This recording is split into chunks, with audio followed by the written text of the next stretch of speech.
All right. Next award of the week, we got funniest moments. Funniest moment. This is an easy one, man. This is a real easy one. We're giving this one to Okarun and Aira for misunderstanding in front of Momo.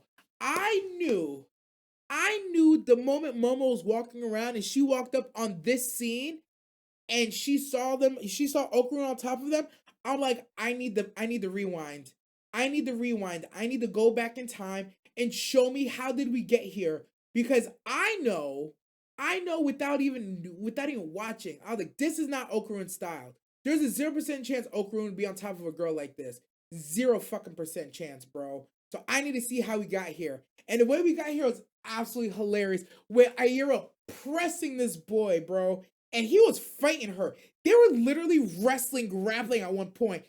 She's over here trying to kiss him, and he's over here like, get the fuck off me, girl. Like Momo, my man was fighting for his life to save his lips for you. You don't even understand, fam. I thought it was fucking hilarious. She was pressing the hell out my boy. She was using all her P Hub knowledge, all her hentai knowledge, all her goddamn OF knowledge, every source of boy stealing that she ever read. She was gonna use it on my boy Okarun. And thank God he decided to work out today. Otherwise, he might have lost this fight, bro. He might have lost his fight. And I think it's interesting to see that her and her friends, I think they might do jujitsu or something. Because the way she pulled that trip move, yo, she took his ass out, bro. Took his ass out. It's a good trip move. I'm gonna start tripping niggas. I'm telling you, next time I get into a fight, I'm 100%. I'm throwing one of these leg sweeps and fucking choke slams. Ooh, I feel bad for them. Hopefully, I don't end up in a fight because that's not the point. But yeah, this misunderstanding moment between Aira and Okarun and Momo walking up, completing the triangle of terror, the triangle of pain, the triangle of heartbrokenness, fucking hilarious. The whole goddamn thing. Like, I can't say it enough. My favorite part is they were literally boxing. They're literally fucking grappling and fighting for a kiss. Like, I don't think I've ever seen that depicted, like, in, like, such a kind of serious manner. Like, I think I've seen it, like, in 100 Girlfriends. Yes, it happened in 100 Girlfriends, but they're under some sort of love spell. This is literally just a girl after a boy, and because of all the telenovelas and all the romance novels she's read, she thinks that she's just supposed to confess and then kiss him. And like, that's just how it goes. Like, she's completely trying to violate the boy. It's fucking insane, but funniest fucking moment all week, bro. Without a doubt. Next funniest moment, we got, next award, we got Hands of the Week. Hands of the Week, boy. And the Hands of the Week goes to Mayuri, Captain Mayuri of the 13 Court Squads in Bleach versus a literal fucking hand. That's right, ladies and gentlemen. Hands of the Week goes to a hand. You heard it here first. The fight was actually fucking dope. It was an amazing fucking fight. Round of applause. Give him a hand because not only did Kenpachi lose one, Mayuri used one to get away while he was fighting one. Like, it's like a triple entendre. It's Hands of the Week, a hand using a hand, and Kenpachi gives him a hand and he escaped with the hand. It's a singtuple entendre. I'm fucking cooking right now. Somebody praise me, son, or give me a round of applause, whichever. Singtuple entendre. I'm on fucking fire. But anywho's, no, honestly, the fight between Mayuri and the fucking left hand of the Soul King was very poetic, very beautiful. I thought it was absolutely gross that it's just a ball of nerves and it just reaches out and affects everything. It very much reminds me of Fushi. What's the name? To Your Eternity. Have you ever seen To Your Eternity? The big bad guy in that show does very much the same thing. It's a very similar entity.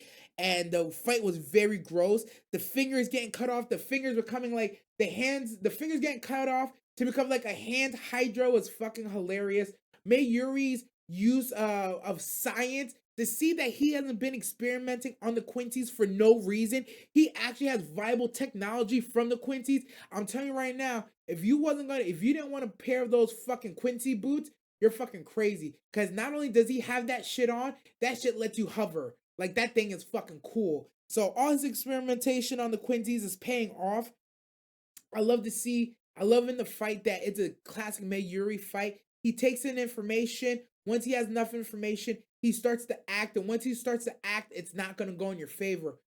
Even in a few moments where like he kind of got thrown off and like the thing got into his arm and he did the quick surgery and he's like, man, I'm losing my touch. I reattached everything, but in the wrong order. It's kind of fucked up, but it's not bad. It was just a classic dope ass Bleach fight. It had the hilarity. It had the funny moments. It had the disgusting moments. It had the fucking giant baby sucking fingers. Gross as all fuck. But it was a dope fight. Literally one of the better fights of the fucking week. Those are some good nominees this week, but I definitely felt like this fight was the highlight. Now, one thing about this fight, people will say those moments of the fight that had CGI and it didn't look good. Yeah, okay. And it wasn't the whole fight. There was like 3 or 4 hand CGI moments where it kind of looked funky, but then there was other CGI moments where it looked fine, but it was always the hand that never met Yuri himself. So I'm not gonna complain about it. I'm just not gonna complain about it. I'm gonna look the other way because it's like it's Bleach. Number one, number two, it's like yeah, it could have been better, but like it's kind of hard to do like a hand monster. It's to even conceive in Kubo's mind, even conceive like a hand monster that's like Master Hand from Super Smash Brothers Brawl or Melee. It's like who thinks of this? One, but two, like they're doing the best they can to animate it. So I thoroughly enjoyed it. I give it fight of the week, and that's just that. It was dope. The next award is most despicable. And today's most despicable is truly a despicable motherfucker. This man and Diddy would be best fucking friends, bro. The most despicable goes to Mikado from Ranma for stealing Ranma Shawty's lip virginity against their will. This nigga is the worst. Like, I am like this motherfucker is the type of person who really assaults people in real life. Cause like the way he even saved Rama the first time, like caught them and like spun them around, and it's like I've never seen a cutie like you before. Creepy as all fuck. I ain't gonna hold you because he's tall and he's handsome. This works on most shawties. Most shawties would just melt in his arms and he would get away with it. But Ranma's Ranma, bro. Wrong tree you're barking up.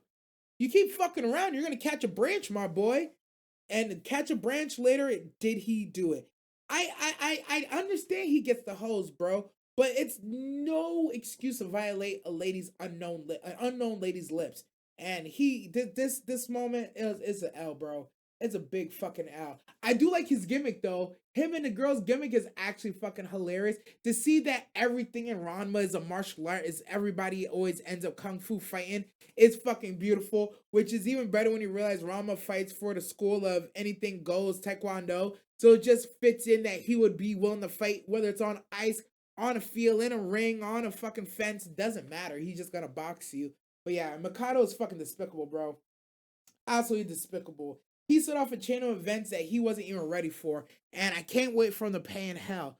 But I did like that Ranma got the get back. He fell into this dude's like ultimate tornado jutsu, but he ended up piecing his ass up. I really thought Ranma was getting their pockets ran, but they ended up, it was a draw, as Akane said. It was a motherfucking draw.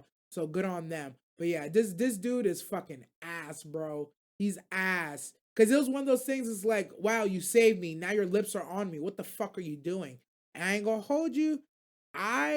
One thing I will say about Ranma in this moment is he wasn't upset that a homie kissed him. He was upset that it happened in front of his girl. Do with that info what you will. I don't know how to feel about it. Cause it's one of those things like, is he mad? Yeah, he's mad. Is he mad for the right reasons? I don't know. I don't know. I don't know. Like if it wasn't in public and in front of Akane, how would he have felt about it? He was blushing. I don't know if is it an embarrassment blush or was it like I kind of like that, but don't do that in front of my girl. I don't know, Ranma. I don't know. I'm looking at you funny though, my boy. I'm looking at you real funny, boy. And last but not least, the episode of the week. This is for all the haters. Episode of the week is gonna be fucking Arcane. They dropped 3 goddamn episodes of fucking greatness, bro. The finale was wild as all fuck. They showed us the Jinx depression. They took us on the Jinx depression tour. They took us on the Caitlyn depression tour. They took us on the Vi depression tour. And then they took us on the goddamn Jace fucking nightmare realm, fucking marching through nothingness by his goddamn self. And of course, we got Echo and Heimendinger out here just chasing bitches, getting baddies, and doing science. It was absolutely wild and insane. But the way everything wove together and culminated, it was like braiding a fine wire together to create a perfect electric pulse to freaking zap your whole goddamn system. They did fantastic. They did a fantastic descent into hell on every level. To seeing the degradation of the entire society. See, Jace coming to terms with what he has to do, and we see why when he came out and he did what he did, why it was so important. We understand why and who influenced him to do the things he decided to do. Just to see full circle, it was Victor himself putting him on that path. It's fucking beautifully written and poetic as all fuck. The final battle, having the people of the Zonites come through to fight together with the people of Piltover because they've realized, like, yeah, no, if Victor wins, we all lose. So like it or not, we're gonna have to work together. And Piltover, reluctantly, like, bowing their heads in, respecting them and bringing them in, and everybody fighting side by side for a greater cause. I thought it was beautiful, man. I really thought it was beautiful. The timeline with Powder and Echo figuring out time travel was interesting. That Silco and Vander actually fixed Dawn, and everything was okay besides Vi passing. In that timeline, from my understanding, in season 1, when they went to go steal the Hex Tech, in this timeline, they fucked it up somehow. Vi dies, and Hex Tech never takes off. So Hex Tech doesn't take off, the Arcane doesn't take over, but Silco and Vander fix Zon and Piltover, and everybody's living in harmony besides Vi. It's one of those ones where it's like, yo, this universe has minimal loss, and it's kind of dope, but I don't know if I want to stay here or not. And it's like, I'm gonna fucking stay, bro. To know Heimendinger was chilling for like 3 years doing nothing is absolutely fucking hilarious to me. I can't imagine what he thought he was waiting for, what he was trying to do, but it's very much in his character to he would have just stayed in this timeline and done nothing. He just would have done nothing. I love the cinematography of Arcane, and this is why a lot of times I think people want to be told what's happening, and but the cinematography team of Arcane does a fantastic job of not telling you but showing you shit. They show you with the cuts, they show you with the transitions, they show you with the change of music, with the montages, and I thought they did a great job of switching between Echo and Heimendinger, and then like you're like at an up point with them, and then you see Jason, you plummet down into nothingness, and then Jay starts giving you hope, and you go back to Heimendinger and Echo, and you're like on this euphoric fucking dance party, and everything's going well, and then bam, you're plunged into fucking despair again when you jump over to Jace. I like the juxtaposition of the two storylines coinciding with each other at the same time, seeing that everybody, whether through the Hex Tech or through the Arcane, was shown exactly what they needed to be shown. I believe it's Victor moving the pieces where they needed to be moved to set up the most optimal way for him to truly achieve the timeline that has the best outcome for everyone. But I don't have proof of that. I at times I could say it's the Arcane that did it. The Arcane is very much trying to break into the world, and it even has its own wilds and ways, and it's not always meant to be understood. So there's a lot to be said about that. We see Victor's going to achieve his goal. And Bessa's basically overthrown Kate. Vi's barely alive. Jinx is over life and just wants out. And there's one last big battle and fake out, bro. Maddie turning on Kate was both well foreshadowed and honestly not all that surprising. Like, was I shook in the moment because I thought Maddie was a good quiet bottom? Yes. But at the same time, to see that like she a little bit of a hater, because like there's no way she doesn't know that Vi is back in the picture and Vi and Kate aren't like doing stuff on the low. Like whether y'all together or not, like that's gonna create some animosity. That's gonna create a little bit of hate in your heart. But to see it go full circle, she was willing to kill her over it. Grade A hater shit. But thank God for Mel Madara. Oh my God, the MVP, the top bitch of the show. Good God, that she single handedly was like keeping everything together. I won't say she saved the show because in my opinion, If I had to choose the MVPs, the true saviors, right? The glue that made all this work was Mel and Echo.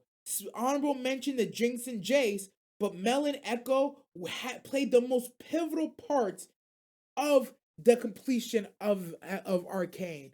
Mel on one side having to defeat her own mama and the Black Rose, two entities that nobody had previously even known that they had to defeat until it was almost too late. Seeing how far Ambessa went into the pocket to really gain this power, she was willing to side with Victor and become an autonomous drone.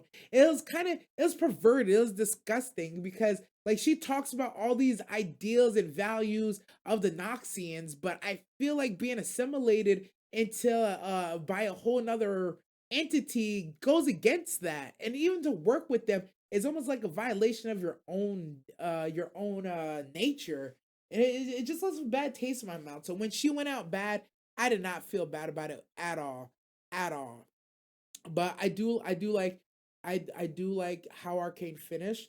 I love that everything came full circle.